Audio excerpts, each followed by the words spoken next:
नमस्कार. आपण आहोत चंद्रपूर विधानसभा क्षेत्रामध्ये आणि आपल्यासोबत आज खास मुलाखतीमध्ये आपल्याकडे इंगळे साहेब सोबत आहेत. यांना भोंगा मॅन अ, या नावाने ओळखतात. त्यात काय युनिक आहे? त्यांना का भोंगा मॅन म्हणून ओळखतात? हे सगळं आपण त्यांच्याकडनं जाणून घेणार आहोत. त्यांच्याकडे आपण जाणार आहोत. नमस्कार. नमस्कार. काय सांगाल? आपण आता चंद्रपूर विधानसभा क्षेत्राचे उमेदवार आहात.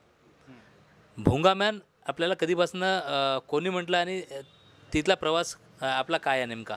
मी इथून 2 वर्ष झाले आहे. 2 वर्ष अगोदरपासून मी अगोदर जे इथे विद्यमान जे आहे, जे नेता होते आणि याच्या अगोदर आपण नगरसेवक आणि आमदार इथून जे निवडून आणले त्यांच्यासोबत त्यांनी आपल्या दिलेले आश्वासन कोणत्याही प्रकारचे पूर्ण केले नाही.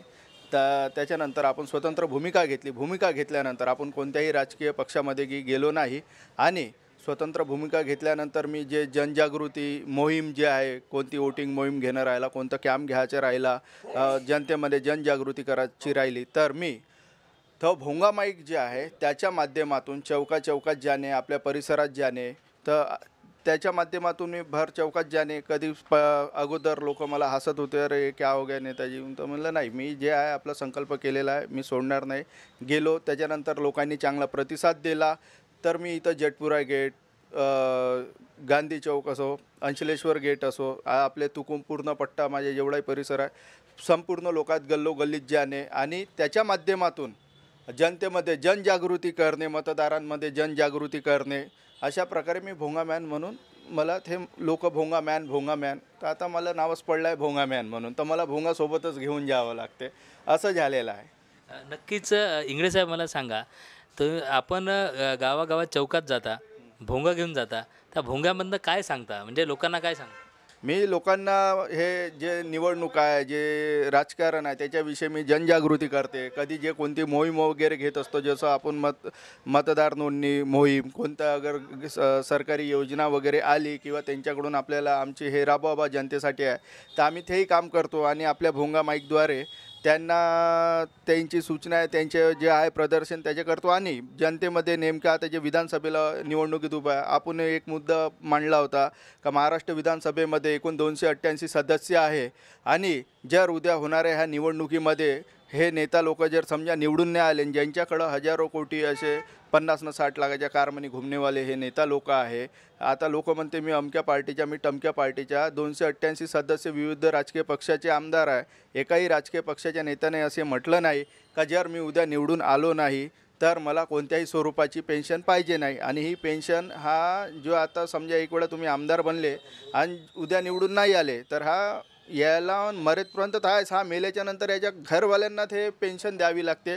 ते हे किती अन्यायकारक आहे. मग हे एवढेच देशभक्त आहे, एवढ्या मोठ्या गोष्टी करते, याच्या जेवढं 100 कोटी 200 कोटीने हे 50-60 लाखाच्या कारमध्ये घुमणेवाले लोक, मग याला लाज वाटायला पाहिजे ना, ते तेवढी पेन्शन घ्यायला पाहिजे. इथची जे युवा पिढी आहे हे बेरोजगार पडली आहे. तुम्ही त्या बेरोजगाराच्या नावावर सोंग करता. ज्याच्या बाप मरते त्याला माहीत असते. आता इथली युवा पिढी, त्याच्या लग्नाची वय झाली, त्याचे अगर उद्या लग्न नाही झाले, ते अवैध मार्गावर भटकली, आता याचे परिणाम कोणाला भोगावे लागेल? आता आपले चंद्रपूरचे उदाहरण घ्या. आल्या दिवशी बंदूक, गोळ्या, ड्रगचे जे हे साम्राज्य वाढत चालले, ह्या घटना होत जाते. अगर तो युवा आता इथला बेरोजगार राहणार, त्याचे लग्न नाही होणार, आता त्याले मग आता त्याचे मायबापाची वय होत चालली, तो बिचारा त्याची लग्नाची वय निघून चालली, मग आता तो रातभरातून लखपती व्हायचे स्वप्न पाहते, मग तो कुठंतरी अवैध मार्गावर भटकत आहे.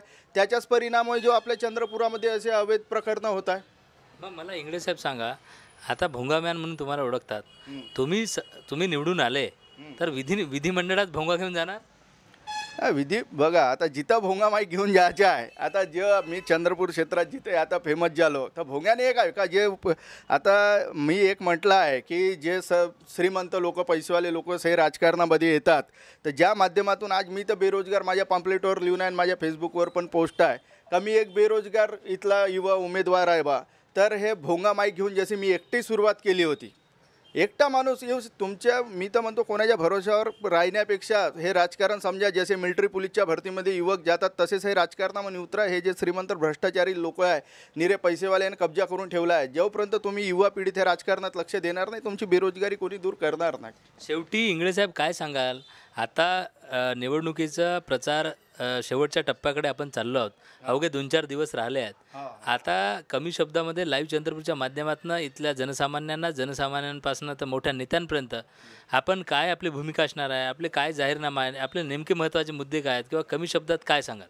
मी कमी शब्दात तर हेच सांगेन जनतेला की जे निवडणुकीच्या टाईमवर हे श्रीमंत लोक, मोठाले राजकीय पक्षाचे नेता लोक अमकं वाटप टमकं वाटप आणि जे करोडो रुपये असे प्रकारे जे कोणी उडवत आहे ना, उद्या चालून जर असे नेता लोक अगर समजा निवडणुकीत निवडून आले तर हे कोणाच्याही भलं करणार नाही आहे. हे मी मतदार बंधू आणि भगिनींना सांगू इच्छितो. तथा इथल्या युवा पिढींना सांगू इच्छितो की ह्या राजकारणामध्ये आपण स्वतः लक्ष द्या. त्याच्या बिना हे तुम्ही कोणत्याही मोठ्याले राजकीय पक्षाच्या मागाने हे श्रीमंत नेत्याच्या मागं भाऊ भाऊ करून धावता. रे भाऊ काही देत नाही, तिथं करोडो रुपये लागलेला राहते त्या इलेक्शन निवडणुकीमध्ये. असे नेता लोक तुमचं कोणी भलं करणार नाही आहे. तुम्ही स्वतः ह्या निवडणुकीमध्ये लक्ष द्या आणि समोर या, हेच मी जनतेला सांगेन. आणि राहिली गोष्ट मी काय करणार आहे, तर मी हे इथले जेवढे फॅक्टरी आहे, जेवढे MIDC क्षेत्र आहे, इथला पॉवर प्लॅन्ट आहे, त्याच्यामध्ये पूर्ण तपासण्या करणार का खरंच इथं कितीपट इथल्या स्थानिकांना रोजगार दिलेला आहे. आज इथं जे आता पगार वाढ झाली आहे CDPSमध्ये, उदाहरणार्थ आता मोर्चे आंदोलन घेतले होते, आमरण उपोषण घेतले होते आणि तिथं 30-35 हजार पगार झाला. आता तिथे एक ड्युटी लावासाठी कंत्राटी 2-2.5 लाख रुपये हे लोक म्हणजे रिश्वत घेतात, सुपरवायझरपासून ठेकेदार. अगर आपण लोक सर्व युवा पिढी एकत्र झाली तर इथला जो खरोखर स्थानिक रहिवासी आहे, शासनाच्या नियमानुसार जो इथला 15 वर्ष पुराणा रहिवासी आहे, त्याला इथं काम भेटायलाच पाहिजे. बाकी बाहेरच्या कोणी असो त्याला घरी पाठवायला पाहिजे. सरळ गोष्ट आहे. तो लागला तो कुठून लागला, कोणाच्या माध्यमातून लागला, कोणत्या ठेकेदारानं त्याला लावला आणि कोणाच्या माध्यमातून तो इथं लागला, ते किती वर्षे झाले त्याला रहिवासी. मग इथले जे पोरं नेहमी ते 6 महिने त्या CDPSमध्ये काम करतात, ते इथल्या युवक आले काऊन नाही. आणि इथला युवक आज तिच्या पगार 30-35 हजार झाला, जो बाहेर गावावरून लागलेला आहे इथं, त्याच्या अगर त्याला चेक करा, त्याला बाहेर काढा इथून. आणि त्याला कोणत्या ठेकेदारानं आणलं, त्याचे उरारले, त्याचे टेंडर गिंडर कॅन्सल करा, त्याला बाहेर फेका. इमानदार माणूस जोपर्यंत येत नाही तोपर्यंत इच्छे कोणीही बेरोजगारी दूर करू शकत नाही. कारण हे नेता लोक का करते, आता त्याला बेरोजगारीच्या नावावर पोळी शेकायची. अरे भाऊ, ज्याच्या बाप मरते ना त्यालाच दुःख माहीत असते. तू 50-60 लाखाच्या कार म्हणे AC म्हणे घुमनेवाला, तुम्ही सोंग नका करू का आम्ही बेरोजगारी हटवणार. बेरोजगारी इमानदारीनं हटवायचं हे पूर्ण ठेकेदार लोकांच्या उरावर लात मारा लागतं. हे ठेकेदार लोकांपासून तोडी वर्गणी घेते. हे लोक आता करोडो रुपये वाटत आहे. हे लोक उद्या पैसे कुठून काढन. ह्या ठेकेदार कंपन्याकडून पूर्ण महिन्याची फिरवती जाते. तर कोण हे बेरोजगारी दूर करणार आहे. हे बेरोजगारी हे साधारण विषय नाही आहे, बोलायला सोपं वाटते. कोणी अगर श्रीमंत माणूस म्हणत असन आम्ही बेरोजगारी हटवतो, अरे भाऊ मजाक नको घेऊ. इलेक्शनमध्ये उद्या चालून हे जे इथली शिकलेली युवा पिढी अगर बिघडली, अवैध मार्गावर गेली ना, तुम्ही बी आले सांभाळू नाही शकत.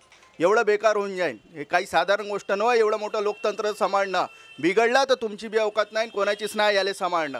याले हेच वेळ आहे का याले फक्त गरीब वर्ग आणि इमानदार लोकच सांभाळू शकते. जे भ्रष्टाचारी आणि जे स्वतःच एवढ्या करोडो रुपये उडवत आहे, हे लोक कोणाच्या भलं नाही करू शकत. याच्यापासून सावधान राहा आणि स्वाभिमानी राहा. राजकारणात कोणाच्या मागण, कोणत्या पार्टीवाल्याच्या मागं धावू नका. कोणी देशभक्त नाही. राजकीय पक्षवाले अगर देशभक्त असते तर एका तरी नेत्याने म्हणलं असतं का मला पेन्शन नाही पाहिजे म्हणून. शेवट आपला चिन्ह काय आहे, काय सांगा? मी अपक्ष उमेदवार आनंद सुरेशराव इंगळे. आपले बौद्ध चिन्ह आहे ॲटो रिक्षा.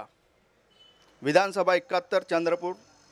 तर समस्त नागरिकांना, मतदार बंधू आणि भगिनींना आपण अवश्य विचार करावा माझ्याबद्दल, हीच माझी सर्वांना विनंती आहे. नक्कीच आपण बघितलं, अत्यंत कृतिशील, भावनात्मक आणि महत्त्वाच्या मुद्द्यांना घेऊन, जनतेच्या, गोरगरीब जनतेच्या मूलभूत प्रश्नांना घेऊन, त्यांचा रोष, त्यांची जिद्द, ज्यांच्या नावात आनंद आहे, ज्यांच्या नावात आनंद आहे आणि 71 विधानसभामध्ये ते उभे आहेत, त्यांनी आपली ही गरिबीची पोटतिडकीपणा लाईव्ह चंद्रपूरच्या माध्यमातून जनतेपुढे ठेवत नेत्यांपुढे नेण्याचं एक काम या मुलाखतीमध्ये केलं.